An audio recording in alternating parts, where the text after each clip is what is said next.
Olá, e no Viva Saúde de hoje a gente vai tirar algumas dúvidas sobre as hérnias na parede abdominal. Quer saber mais sobre esse assunto? Fica com a gente que Viva Saúde está no ar.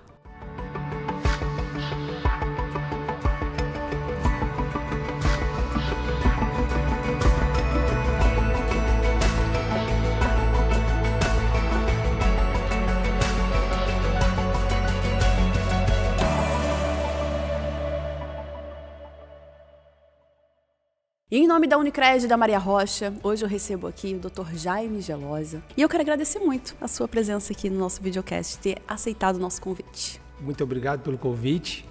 Eu fiquei bem feliz em poder falar de um assunto que é tão importante para a população, que eu gosto muito, que eu estudo bastante.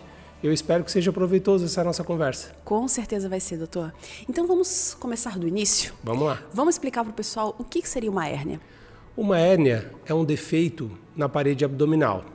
Ela pode ser na região da virilha, pode ser na região umbilical, pode ser na região da linha média do abdômen. O que para uma pessoa leiga entender é como se fosse uma bolha no pneu, né? Aquela fraqueza no pneu em que forma uma bolha. Aquela área do pneu ali que tem a bolha é uma área de risco, é uma área que o pneu pode furar, que pode ter complicações. Da mesma coisa a gente leva para uma hérnia. Uma hérnia seria uma fraqueza nessa parede abdominal, nessa contenção, como o pneu tem uma contenção, nós também temos uma contenção na parede abdominal, que se chama aponeurose, que é como se fosse uma lona bem grossa. Mas é músculo? Tem músculo e tem essa lona, que é como... Essa lona não seria um músculo? Em volta do músculo tem uma lona, né? Que a gente chama de aponeurose. Essa aponeurose pode ter defeitos, pequenos furos, né? E nesses furos pode ocorrer que algum conteúdo que esteja dentro da barriga saia nesse orifício. Aí nós temos uma hérnia.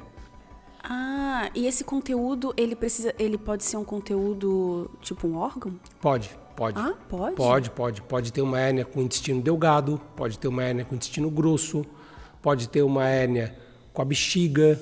A gente pode encontrar outros tecidos, geralmente a gente encontra tecido gorduroso, né, que é o epíplon, que é uma parte do conteúdo intraabdominal dentro das hérnias inguinais, das hérnias umbilicais, das hérnias epigástricas.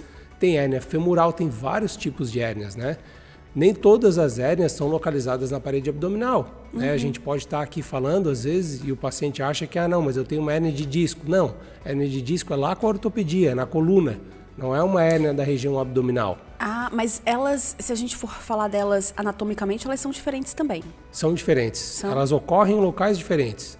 As hérnias que nós estamos falando são as hérnias da parede abdominal. Tá. Né? São essas hérnias que a pessoa sente aquele abaulamento na barriga, aquele abaulamento na região da virilha.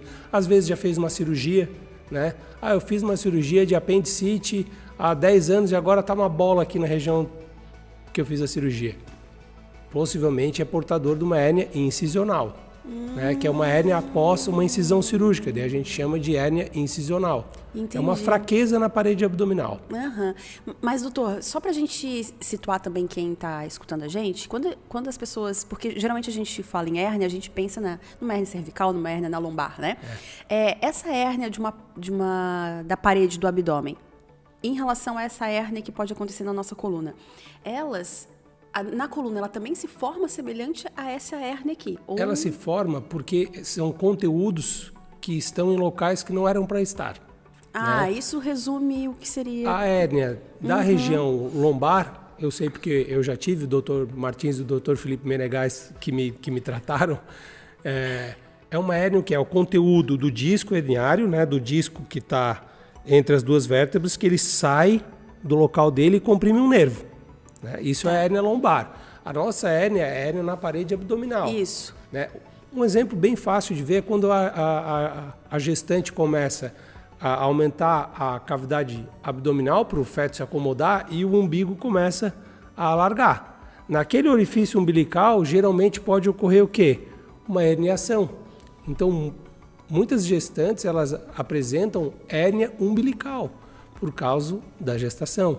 E nas gestantes, essa hérnia, ela depois tende a voltar sozinha? Algumas hérnias na gestação, elas regridem, mas muitas delas não regridem. Daí o tratamento passa a ser um tratamento cirúrgico quando necessário. Doutor, Voltando, falando sobre esse enfraquecimento, né, que causa uma hérnia na parede abdominal, o que pode causar esse enfraquecimento? É só genética mesmo ou eu faço algum exercício ou não faço exercício, alguma coisa nesse sentido? Essa é uma pergunta muito importante, assim, porque a gente vê hérnias ocorrendo em pacientes que têm uma saúde abdominal, uma saúde física extremamente perfeita, e esse paciente tem hérnia, aí nós sabemos que o efeito genético ele é muito prevalente sobre isso, né? Um defeito no fibroblasto, que é essa célula de adesão. No entanto, é muito mais comum a gente encontrar as hérnias nos pacientes sedentários, obesos, né? Nesses pacientes que não tenham um físico tão apto para uma atividade física. Obviamente, geralmente a hérnia ela é desencadeada por um esforço físico, né? Tu vai aumentar a pressão intraabdominal, tu vai fazer força, é como tu encher um pneu, a bolha vai aparecer, né? Então, muitas vezes o paciente ganha peso, aparece uma hérnia, né? Às vezes o paciente vai fazer uma força, vai levantar um objeto pesado, pode aparecer uma hérnia, porque ele fez força, a pressão intraabdominal aumentou e aquele conteúdo vai se herniar, né? Que a gente chama, vai se extruir por aquele orifício. Então, existem vários fatores. O genético é um, mas o comportamental também é muito importante. Doutor, e falando nisso, então, a gente pode dizer que é possível prevenir uma hérnia? É possível prevenir dentro de um contexto assim muito, vamos dizer assim, mudança comportamental. Né? Se tu conseguir manter o teu porte físico adequado, o teu peso adequado, né? Muitas vezes a hérnia aparece num paciente que tem uma doença pulmonar, fumou a vida inteira, aí começa a tossir o dia inteiro. A tosse aumenta muito a pressão intraabdominal, pode surgir uma hérnia por causa da tosse. Então, com certeza, medidas de cuidado do que tu come, do que tu faz de atividade física, tudo isso ajuda bastante a que tu diminua o risco de tu ter uma hérnia. Mas não quer dizer que tu não vai ter, porque a genética também ela é muito prevalente em alguns pacientes. Tem pacientes que se cuidam, fazem tudo correto e pode ter hérnia. Doutor, você falou da genética, né, que influencia muito. Eu em casa, eu consigo perceber que eu tenho uma hérnia? Todas as hérnias são perceptíveis? Ou tem algumas que ficam meio mascaradas? Assim, a maioria dos pacientes nos procuram porque eles notam abaulamentos, né? Olha, eu notei notam mesmo, notam sentem, abaulamento. Tá. Notam um abaulamento na região da virilha, notam um abaulamento na região do abdômen, notam um abaulamento na região onde foi feita uma cirurgia, né? E muitas vezes é sintomático isso, né? O paciente tem dor. Tem dor? Tem dor. Eu achava que a hérnia não doía. Não, dá dor. A hérnia dá dor. Às vezes é uma dor em queimação, às vezes é um desconforto. Muitas vezes o paciente pode apresentar já sintomas mais graves, né? Como obstrução intestinal, o intestino pode entrar ali e trancar, o paciente não consegue evacuar, por exemplo. Né? Esse seria um dos casos mais graves? Mais graves, Pode entrar o intestino ali, né? Daí o intestino pode trancar. Né? A gente chama encarcerar ou estrangular, que seria pior ainda, né? E nesses casos o paciente tem que ser encaminhado para uma cirurgia mais brevemente possível, né? Uma cirurgia até de urgência ou emergência. Mas geralmente o que a gente nota é dor. Né? Muitos pacientes às vezes não têm o abaulamento e a gente faz algumas manobras, né? Que a gente chama as manobras de aumento da pressão intraabdominal, o nome é manobra de Valsalva, em que a gente pede para o paciente fazer força no abdômen, né? Fazer uma pressão intraabdominal, às vezes tentar levantar, a gente bota ele deitado. Né? Tá achando que tá com uma hérnia? Eu acho. Doutor, todo médico que vem aqui eu tenho alguma coisa, tem alguma coisa. Mas aí depois do videocast a gente conversa, mas eu acho. Tá, mas e aí? E aí a gente faz essa manobra e consegue diagnosticar se o paciente está ou não com uma hérnia. Na dúvida, às vezes o exame físico ele precisa de um exame complementar, que geralmente é feito com uma ultrassonografia. Uma ultrassonografia ajuda bastante quando tu está em dúvida se esse paciente tem ou não. Às vezes é um paciente obeso, a região inguinal é difícil de examinar. Né? E aí a gente lança a mão de exames complementares. Mas então, doutor, às vezes um paciente procura você não porque ele já sabe que ele está com uma hérnia, ele está com uma dor. Uma dor na região da virilha, uma dor que está incapacitando ele de fazer uma atividade física, né? E esses pacientes, às vezes, eles não sabem o que é essa dor. Né? Muitas vezes eles acham que é algum problema no intestino, que é algum problema no quadril, né? Ou problema, geralmente, muitas vezes eles vão no médico que é o urologista, porque as hérnias no homem elas podem descer até a bolsa escrotal e causar um aumento do volume da bolsa escrotal. E esse aumento de volume da bolsa escrotal assusta, eles acham que tem algum problema no testículo e não é uma hérnia inguinal. Mas aí é o urologista que consegue identificar isso e encaminha para você. O urologista nos encaminha. O paciente vai no urologista, o urologista encaminha ele para nós.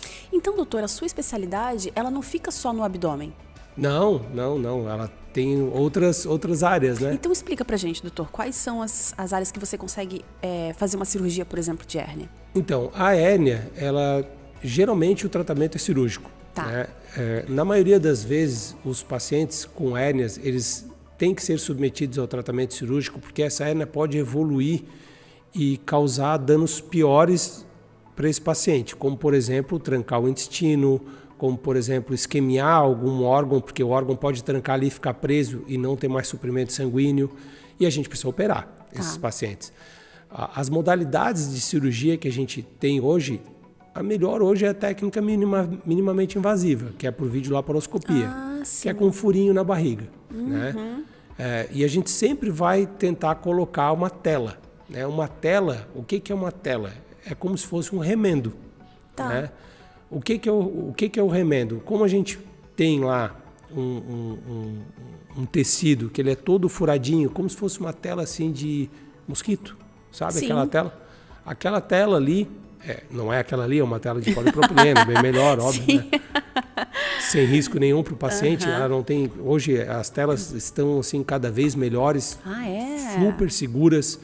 Né? Então a gente coloca essa tela nessa região para que essa tela cause uma fibrose nesse local, para que não tenha mais como aquele tecido passar por ali. É um remendo literalmente, como se fosse um buraco no tecido, tu vai ali, bota outro tecido em cima. E tem algum corpo que rejeita, doutor, essa tela? É muito difícil. Olha, é muito difícil. Muito difícil. São casos raríssimos, assim. E raríssimos. Talvez por outras comorbidades. Geralmente né? são pacientes que já têm outras doenças associadas, né? Pacientes imunocomprometidos, pacientes que têm diabetes altíssimo. Mas olha, ultimamente, nos últimos anos, aí, vamos botar 10 anos, a gente não vê mais reação de corpo estranho contra a tela. E doutor, após colocar essa tela, imediatamente, eu digo assim, mas depois tende esse abaulamento ele voltar ao normal? Ou ele tende ainda a voltar ao normal. Tende a voltar ao normal. Na maioria das vezes, claro que depende do tamanho da hérnia, depende do tipo de hérnia, mas geralmente no pós-operatório imediato o paciente já sente uma diferença, mas com certeza o processo de fibrose e de incorporação dessa tela, ele tem um processo que leva de 1 a 3 meses. Depende do tamanho da tela, depende do que foi colocado, aonde que foi colocado. Mas falando de um modo grosseiro, de 1 a 3 meses, essa tela está totalmente incorporada no organismo e aquela região que estava abaulada vai estar endurecida. A gente sente um endurecimento, às vezes o paciente sente que tem alguma coisa ali que está mais dura, um desconfortozinho naquele local, dependendo do que ele for fazer, mas com o tempo o organismo vai se habituando e o paciente fica totalmente assintomático, ele não sente mais nada. E doutor, faz tempo que você já opera faz muito né? tempo. A gente não precisa dizer não quanto tempo. Não quer me falar da idade aqui, né? Mas eu fiz essa pergunta porque eu queria chegar no seguinte, como é que você vê a evolução, né, dessas cirurgias assim, de hérnia? Você falou sobre o material, enfim, mas existe realmente avanços e estudos para que sempre vocês tragam o melhor para o paciente? Com certeza, né? Eu acredito que antigamente a gente operava uma hérnia e esse paciente ele tinha um pós-operatório um tanto quanto chato. Né? Porque tinha que abrir, não era por vídeo, né? Tinha que cortar a região inguinal, né? E às vezes era uma hérnia bilateral, então tinha que ser um corte de cada lado. Ainda tem alguns casos que a gente é obrigado a fazer pela técnica aberta, porque não tem indicação de corrigir por vídeo. Né? Mas não são todos os casos, a maioria a gente corrige por videolaparoscopia. Então esse avanço da técnica minimamente invasiva, as telas evoluíram de forma assim absurda, né? A capacidade da tela aderir ao tecido, da tela se moldar ao tecido, de ela não causar tanto desconforto ao paciente. Tudo isso foi evoluindo de uma forma muito importante. Hoje a gente usa cola, né? Uma colinha que a gente vai ali, pinga, a tela gruda no paciente, a gente não dá nem mais ponto praticamente na cirurgia. Antes era ponto. Antes era tudo ponteado, né? Tudo com fio, amarrado. Quando tu amarra, tu dá uma isquemia, dói um pouquinho. Hoje a gente praticamente não utiliza mais fios, então é com cola. Isso aí dá um pós-operatório excelente. A maioria dos pacientes a gente consegue dar alta no mesmo dia. O paciente faz uma cirurgia de hérnia, ele vai embora no mesmo dia para casa. Não acredito, doutor. No mesmo dia. Nossa, e o pós-operatório? Provavelmente, então, você já explicou que é muito mais simples, mas ainda assim precisa de algumas cautelas? A gente sempre pede para o paciente ter uma cautela de pelo menos 15 dias, né? Sem esforço físico, né? Evitando levantar peso, nada acima de 5 quilos. Ele pode caminhar, pode fazer as suas atividades laborais com cuidado, subir escada devagar, não tem problema nenhum. Mas pegar peso, às vezes dirigir moto, a gente pede pelo menos 15 dias, 30 dias de um cuidado mais extensivo para a atividade física e após 30 dias a gente começa a liberar gradativamente para uma vida absolutamente normal. Né? Óbvio, a gente tem que individualizar, né?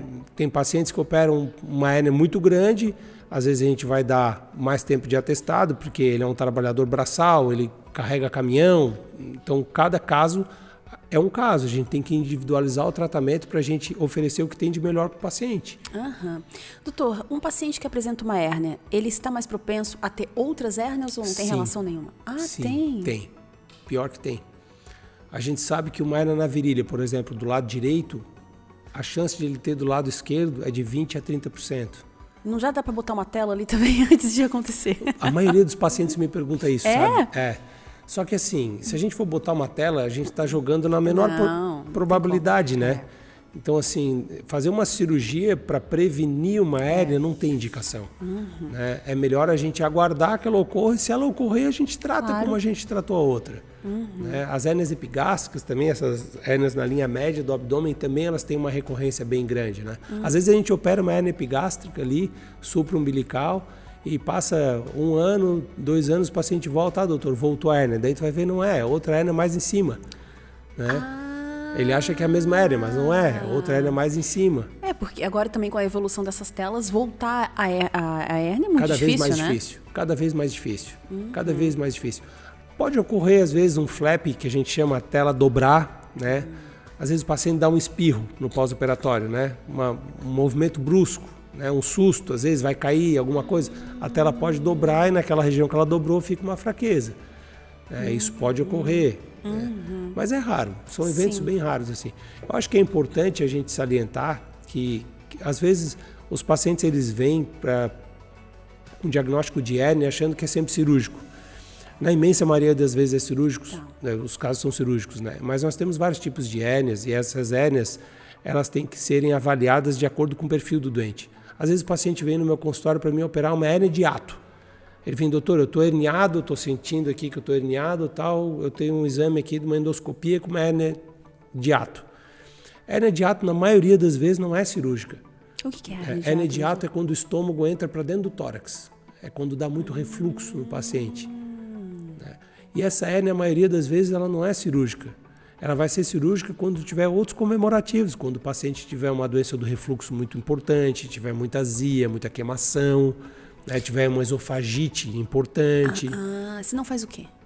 Só acompanha? Trata, medicamento a gente pode usar, ou também só acompanhamento. Se o paciente não sente nada, se ele é assintomático, ele fez uma endoscopia de check-up e apareceu uma hérnia de hiato e ele não sente nada, é só acompanhar. Não precisa fazer nada nesse paciente. Então não é toda a hérnia que é cirúrgica.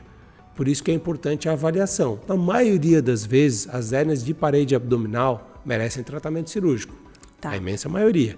Mas não são todas também. Sim, E doutor, quais são as hérnias? Você já citou algumas, mas se a gente fosse dizer as mais recorrentes no teu consultório, quais seriam? As hérnias inguinais são hérnias... quais são? Na virilha. Na região inguinal. As hérnias inguinais, que são as hérnias da virilha, né? São hérnias... também está relacionado com algum esforço? Pode estar? Esforço, sim, pode estar. Pode estar relacionado com esforço. Sim. São essas hérnias que no homem ela acaba descendo para a bolsa escrotal. Né? São bem comuns, né? São bem prevalentes. E o tratamento é super tranquilo, né? O tratamento é cirúrgico, indiscutivelmente. Não tem, eu acho que é importante a gente frisar que não tem outro tratamento para hérnia, sabe? A gente vê, às vezes, eu costumo dizer que no Instagram tudo é permitido, né? No Instagram, nas redes sociais, né? Então a gente vê muito tratamento milagroso para alguns tipos de doenças que não existem. Pela literatura não tem comprovação científica nenhuma e às vezes a pessoa fica perdendo tempo e piorando a situação dela antes de procurar um profissional que saiba tratar adequadamente aquilo ali. Então tem que tomar muito cuidado com isso, assim. Sim, com certeza. O paciente fazendo tratamento mirabolante para hérnia que não existe. Mas com manipulação ou com medicação? Com manipulação, com medicação, com chá, com... Aí vai... Reza. Com reza. A gente costuma dizer que são os assustadores de dinossauro, né? De dragão, né? Porque eles, esse pessoal que dessas mídias sociais começa com esses tratamentos mirabolantes, eles vão lá, tocam fogo, fazem fogueira, tomam um chá, fazem uma dança. Mas o que tu está fazendo? Não, estou afastando dragão, né? Mas, não tem dragão nenhum aqui, vê como funciona. Então, essas coisas são perigosas, né? Então, certeza. Procurar um profissional adequado, um profissional que saiba tratar, que já tenha uma reputação, né? Isso é super importante. Com certeza. E fora essas hérnias, quais as outras que são mais comuns no seu consultório? A gente tem as hérnias internas, né? Que são hérnias após... Por exemplo, vou dar um exemplo. Após cirurgia bariátrica, né? Alguns pacientes, eles evoluem com hérnias internas. O que são hérnias internas? Hérnias que o intestino entra por dentro de um buraco que foi criado por causa da cirurgia. Mas também essas hérnias são danadas, né, doutor? São. Essas hérnias são complexas, sabe? Tá. A gente faz diagnóstico geralmente por tomografia, o paciente começa com dor abdominal. Às vezes um paciente fez uma cirurgia de retirada do estômago, ele pode fazer também uma hérnia interna. Às vezes o paciente usa uma colostomia, aquela bolsinha, também pode ter uma hérnia. São casos de dor abdominal crônica. O paciente sempre com dor abdominal, não sabe o que é. Às vezes a gente tem que pensar que possa ser uma hérnia interna.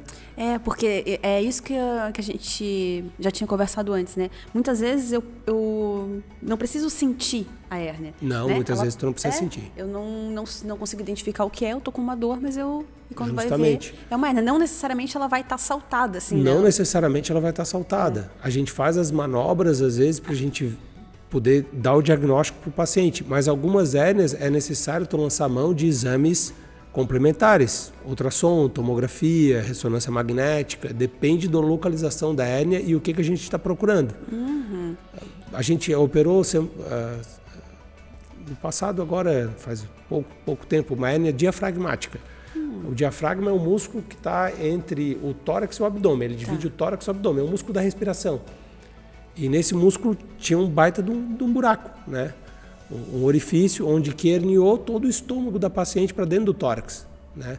A gente fez uma tomografia de tórax, estava o estômago dentro do tórax da paciente. Quantos anos, doutor? Eu não lembro a idade dela agora, mas 50. Mais uma idade... 50, novíssimo, gente. E o corpo funcionando ainda assim, né? Não, ela estava com bastante desconforto respiratório, né?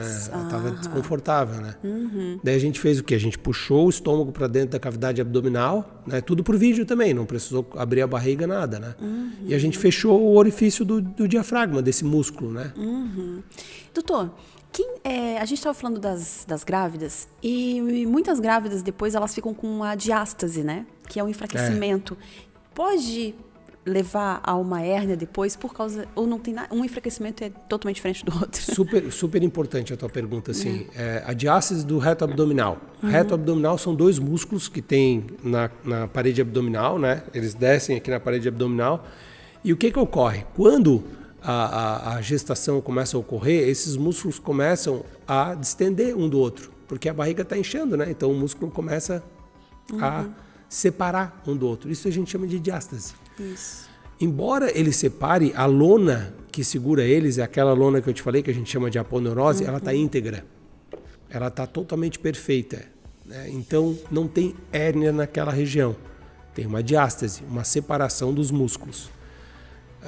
O efeito estético não é bonito. Não é uma coisa que... geralmente quem se incomoda com diástase é a mulher. Né? Homem, raramente a gente vê reclamando, assim. E há uma tendência muito grande a mulher querer achar que é uma hérnia que quer operar para tirar aquele volume que fica quando principalmente ela faz uma pressão intraabdominal.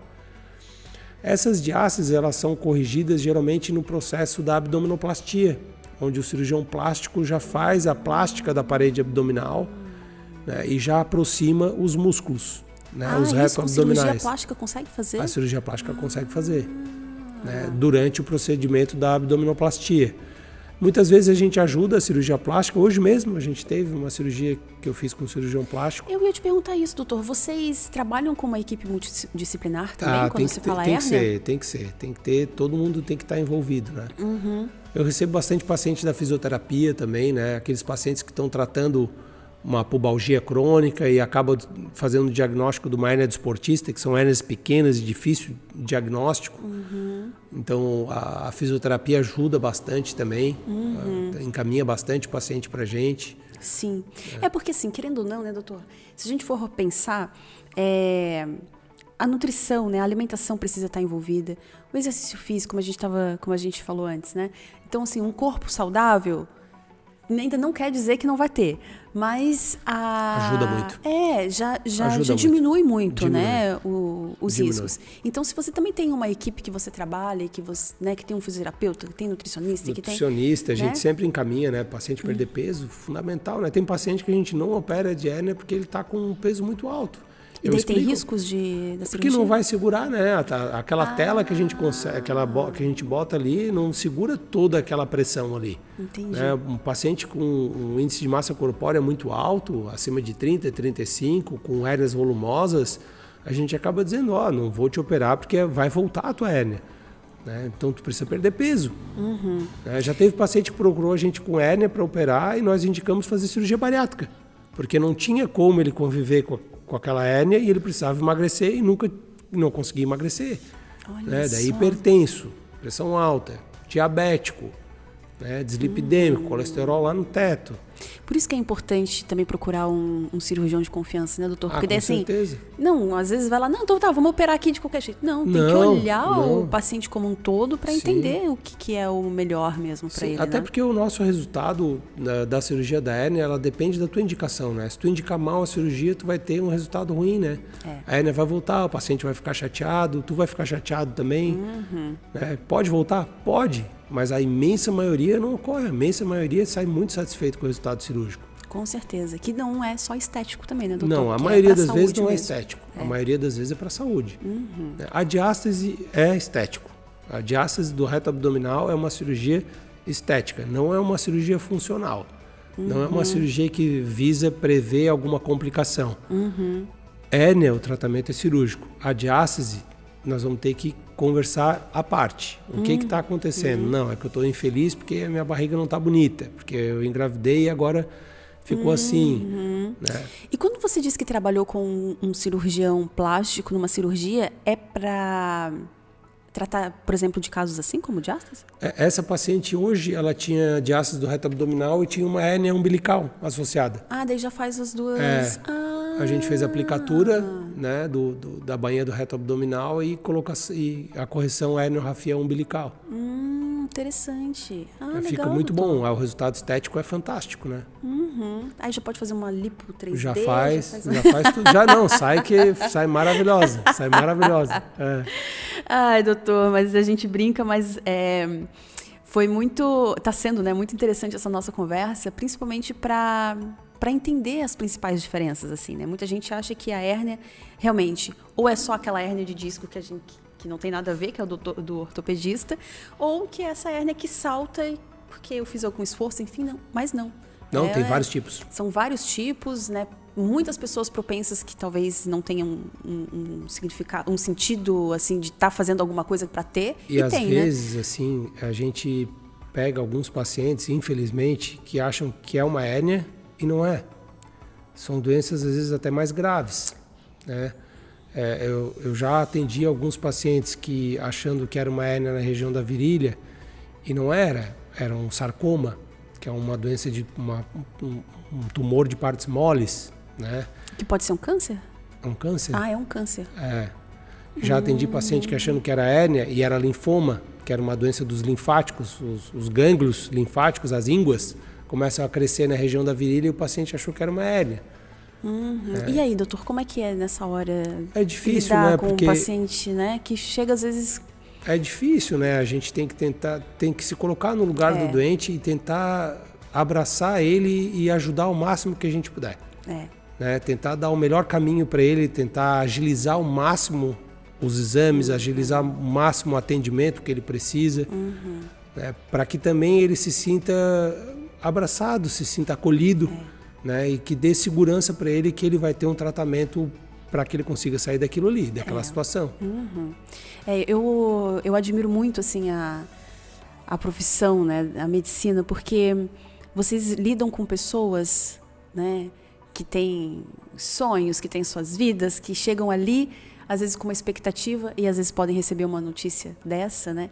E ao mesmo tempo vocês estarem preparados, né, para auxiliá-los de uma maneira tão geral, assim, tão holística, na verdade, né? Porque conseguem olhar para eles de uma forma diferenciada, e eu acho isso na medicina também, né? Quanto mais essa humanização, é incrível, né? Isso é fundamental, né? Se a gente for pensar hoje no mundo que a gente vive, com tantos vieses, né? Se a gente puder acolher, confortar, eu acho que é o mínimo que a gente tem que fazer, né? É o mínimo. Porque o conhecimento vocês têm, né? Sim. Mas essa empatia. O conhecimento ele está para diferencial. todos, né? Isso. Eu acho que todo mundo tem acesso ao conhecimento, todo mundo pode buscar o conhecimento. Mas a empatia, se colocar no lugar do outro, né? Isso é fundamental, né? Principalmente é um os ser médicos. humano que está do outro lado, né? Com todos os seus anseios, suas dúvidas, né? É difícil. Doutor, quero agradecer muito. O Passou convite rápido. foi excelente, foi muito bom, né? Passou super rápido, mas eu fiquei muito encantada mesmo de receber você aqui, porque é uma área super nova, assim, eu não sabia muita coisa e aprendi muito, então quero te agradecer bastante. Eu tenho certeza que quem escutou a gente também entendeu um pouquinho, e se tiver já algum sinal de alerta, com certeza já deve procurar um especialista após essa nossa conversa. É isso aí, obrigado, querida, obrigado a todos, adorei o convite, quando precisar, com certeza, a gente está aqui. A gente também está sempre disponível. E o Viva Saúde termina aqui. Obrigada pela sua companhia. Quinta-feira que vem, às 20h30 da noite, pela UniTV, a gente tem um novo encontro e também pelas plataformas de áudio e vídeo da Unimed Tubarão. Eu espero todos vocês. Até mais.